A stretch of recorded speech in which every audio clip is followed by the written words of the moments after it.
may natumod nga probable cause ang House Justice Panel agud i-impeach si Vice President Sara Duterte. Ini ang naging resulta sa pagbotohay sang House Justice Panel sa uli nga adlaw sang impeachment hearings kontra kay Vice President Sara Duterte kahapon nga adlaw. Sa natabo nga botohay, nakakuha sang unanimous vote gikan sa 53 ka mga justice members para mag-establish sang probable cause sa duha ka impeachment complaints batok kay Duterte. Una, ang Zabalya et al. Complaint nga amo ang third impeachment complaint nga ginfile sang February 9, 2026 batok kay Duterte nga nagaakusa sa iya sang misuse sang confidential funds, corruption kag betrayal of public trust.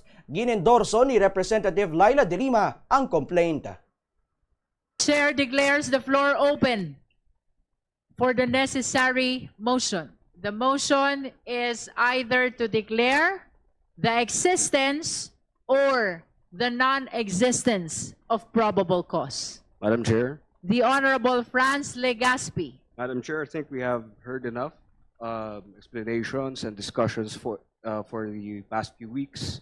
And I think it's time to now go on to the determination of whether there is probable cause in turn for each of the complaints. So, Madam Chair, I move for the determination of probable cause for the Zabalya complaint.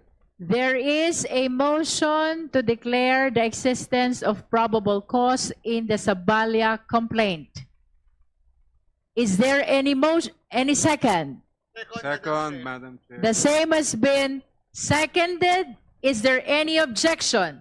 There is no objection. I understand that this is a unanimous vote, but nevertheless, for accuracy of our record, may we request the justice members to raise their right hands. For those who are voting in favor of the existence of probable cause in the Zabalya complaint, please raise your right hand. For the record, nobody registered an objection.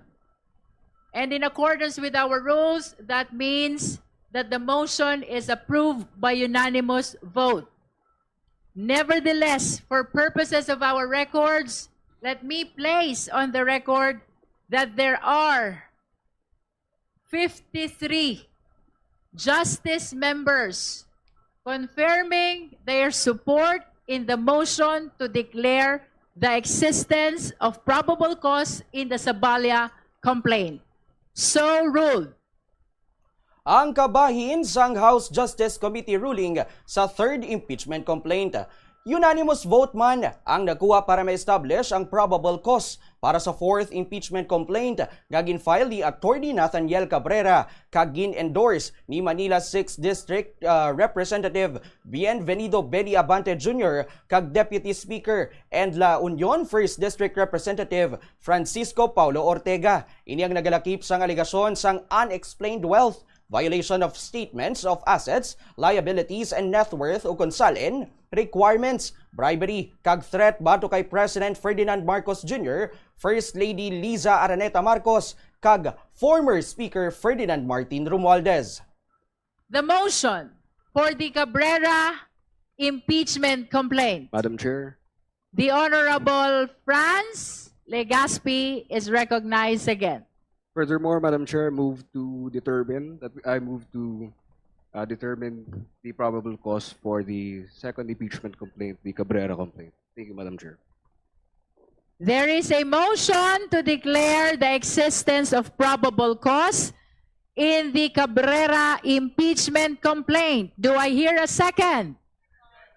The same has been seconded. Is there any objection? Again, there is no objection. And pursuant to our rules, this means that the motion is approved by unanimous vote. Again, with the indulgence of the members, for purposes of our record, may we request the members who are present supporting the motion raised by the Honorable Franz Legaspi to raise their right hand. Please raise your hand higher. You may now put down your hands.